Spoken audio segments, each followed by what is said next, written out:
RTS Info, Sandra Viscardi. 13h cet après-midi, ils ne seront qu'une poignée d'officiels et non pas les 68 000 spectateurs attendus pour la cérémonie d'ouverture des Jeux Olympiques de Tokyo. Pandémie oblige, c'est à huis clos qu'aura lieu la cérémonie, tout comme d'ailleurs les compétitions qui ont déjà débuté. Dans les tribunes, Guy Parmelin et en tête des athlètes suisses sous la bannière rouge à croix-blanche, la sprinteuse Munjika Kambouji et l'épéiste Max Heinzer. À suivre bien sûr en direct sur RTS2 et dans nos rendez-vous d'information.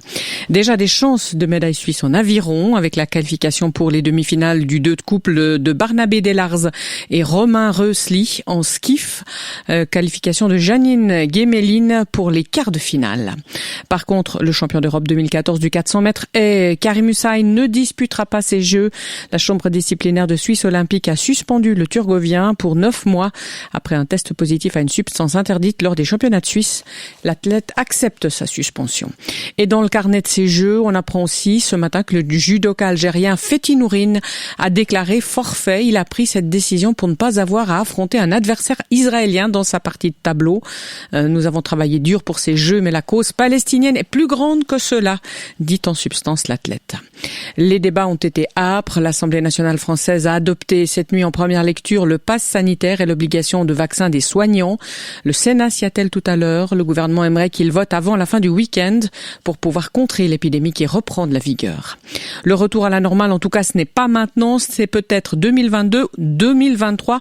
Je ne suis pas sûre que ce soit 2022. Propos ce matin peu rassurant sur BFM et RMC de Jean-François Delfraissy, le président du Conseil scientifique français.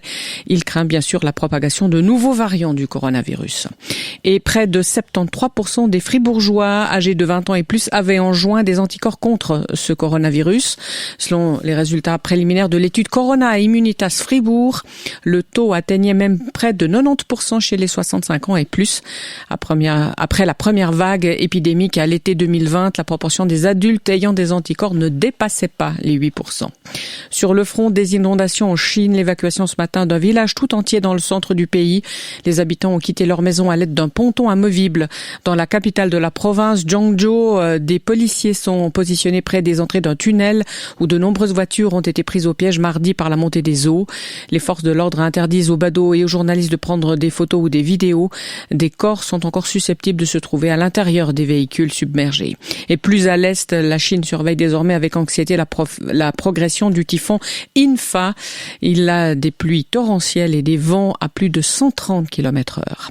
Un alpiniste italien s'est tué hier après-midi en chutant dans le massif du Mont Blanc. Encordé avec 2 compagnons, il effectuait une série de rappels sur corde lors de sa descente de la Dent du Géant lorsqu'il a chuté en fin de journée. Malgré la tentative de réanimation par le médecin du peloton de gendarmerie de haute montagne de Chamonix, il a succombé. Ses compagnons de cordée sont choqués. Ils ont été entendus hier par les enquêteurs. Un témoin doit être auditionné aujourd'hui. Beau et chaud encore pour aujourd'hui avec des voiles de nuages élevés et 1 ou 2 orages ce soir en montagne. Demain, dès la mi-journée, arrivée des averses et des orages à partir du sud-ouest. Dimanche sera plus frais et humide en montagne. Retrouvez l'actualité sur rtsinfo.ch. Plus vite,